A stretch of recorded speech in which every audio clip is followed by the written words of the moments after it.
नमस्कार दोस्तों, आज फिर लेके आया हूँ आपके सामने करंट अफेयर्स के महत्वपूर्ण प्रश्न और उनका विश्लेषण। तो आइए शुरू करते हैं इस सीरीज़ को।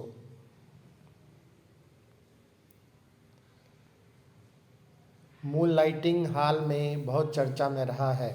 मून लाइटिंग किस विषय से संबंधित है? दोस्तों, मून लाइटिंग रोजगार से संबंधित है। इस इस शब्द के अंतर्गत जब किसी कंपनी का कर्मचारी, प्राइवेट कंपनी का कर्मचारी अपनी एक प्राथमिक जॉब के अलावा एक दूसरी नौकरी भी करता है बिना उसके रोज एम्प्लॉयर की अनुमति के, उसे मून लाइटिंग कहा जाता है। यह अभी हाल में बहुत चर्चा में रहा है।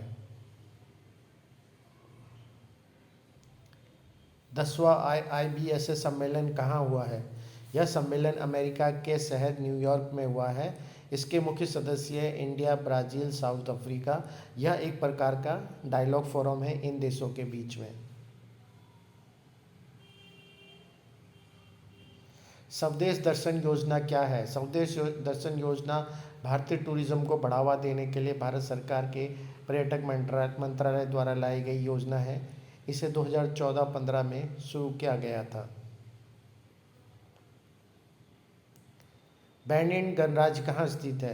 बेनिन गणराज्य यह एक पश्चिम अफ्रीका का एक देश है और इसकी राजधानी पोर्टो नोवा है। कैरिकॉम समूह क्या है? कैरिकॉम समूह 15 कैरेबियन राष्ट्रों का एक समूह है। 15 कैरेबियन राष्ट्र वह राष्ट्र हैं जो जैसे वेस्ट इंडीज, इन सब राष्ट्रों को कैरेबियन राष्ट्र कहा जाता है। भारत के किस बंदरगाह का नाम बदलकर श्यामा प्रसाद मुखर्जी बंदरगाह रखा गया है? कोलकाता पोर्ट ट्रस्ट बंदरगाह का नाम बदलकर अब इसे श्यामा प्रसाद मुखर्जी बंदरगाह रखा गया है। लोकटक लेक झील कहाँ स्थित है? लोकटक झील कहाँ स्थित है? लोकटक झील मणिपुर के बिष्णुपुर जिले में स्थित है। NEP यानी नेशनल एजुकेशन पॉलिसी अभी हाल में लागू हुई है। पहला राज्य इसे लागू करने वाला कौन सा है? दोस्तों, उत्तराखंड देश का पहला राज्य बना जिसने नेशनल एजुकेशन पॉलिसी लागू की है। डुगोंग संरक्षण रिजर्व, पहला डुगोंग संरक्षण रिजर्व कहाँ खोला गया है? पहला डुगोंग संरक्षण रिजर्व तमिलनाडु में खोला गया है। डुगोंग इसे सी काऊ भी कहा जाता है, यह एक समुद्री जीव है। भारतीय अंतरिक्ष अनुसंधान द्वारा शुरू की गई युविका योजना क्या है? स्कूली बच्चों के लिए यंग साइंटिस्ट प्रोग्राम यानी युविका 2022, जिसमें युवा छात्रों और छात्राओं को अंतरिक्ष प्रौद्योगिकी, अंतरिक्ष विज्ञान का बुनियादी ज्ञान दिया जा सके, यह युविका योजना है।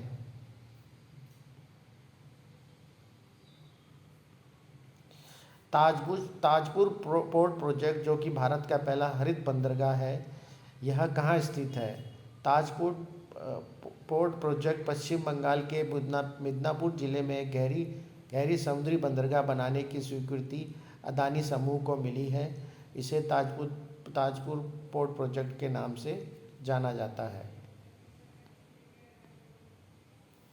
टेनिस के एक मशहूर खिलाड़ी अभी हाल में चर्चा में रहे। रोजर फेडरर ने टेनिस से संन्यास लिया है। उन्होंने 20 ग्रैंड स्लैम जीते हैं। रोजर फेडरर को टेनिस के इतिहास में महानतम खिलाड़ियों में से गिना जाता है। अभी उन्होंने हाल ही में संन्यास लिया है। 2022 global crypto adoption report, 2022 global crypto adoption report पे भारत चौथे स्थान पर रहा है, वियतनाम प्रथम स्थान पर रहा है। यह रिपोर्ट मुख्यतः यह बताती है कि कोई भी देश क्रिप्टो करेंसी को किस हद तक अपनाने के लिए तैयार है और उसके पास ऐसी क्या योजना है जिससे वह क्रिप्टो को और अच्छे तरीके से लागू कर सके। वियतनाम इसमें प्रथम स्थान पर है।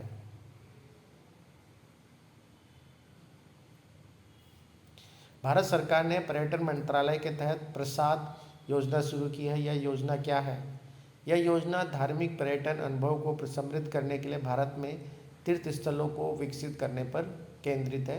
जिसे प्रसाद योजना के नाम से भी जानते हैं, और यह पर्यटन मंत्रालय ने शुरू की है।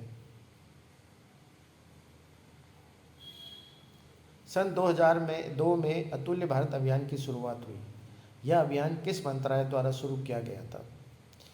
यह अभियान पर्यटन मंत्रालय द्वारा शुरू किया गया। इस अभियान के तहत हिमालय, वन्यजीव, योग और आयुर्वेद की तरफ अंतर्राष्ट्रीय टूरिस्टों का ध्यान खींचना, ताकि भारत को विदेशी मुद्रा अधिक से अधिक प्राप्त हो सके और रोजगार के नए अवसर उपलब्ध हो सके। रेफ्रिजरेट हाइड्रोक्लोरोफ्लोरोकार्बन को चरणबद्ध तरीके से कम करने के लिए जो संशोधन किया गया है, किगाली संशोधन क्या है?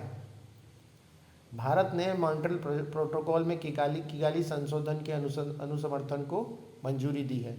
मॉन्ट्रियल प्रोटोकॉल जो है जलवायु संरक्षण से लेके विश्व भर के देशों द्वारा अपनाए गए कुछ उपाय और नियम है, जिसे मॉन्ट्रियल प्रोटोकॉल के नाम से जाना जाता है। किगाली संशोधन उसका एक पार्ट है, एक हिस्सा है। भारत में सोलर फार्म स्थापित करने वाली पहली ई कॉमर्स कंपनी कौन सी है? भारत में सोलर फार्म स्थापित करने वाली पहली ई कॉमर्स कंपनी अमेजॉन बनी है, जिसने राजस्थान में अपना बहुत बड़ा सोलर फार्म स्थापित किया है। दोस्तों, थैंक यू फॉर वॉचिंग। आपने अगर इस वीडियो को देखा है और अपना बहुमूल्य समय दिया है तो मैं आपको थैंक यू कहूँगा। अगर हो सके तो प्लीज़ इस चैनल को लाइक एंड सब्सक्राइब जरूर कीजिए।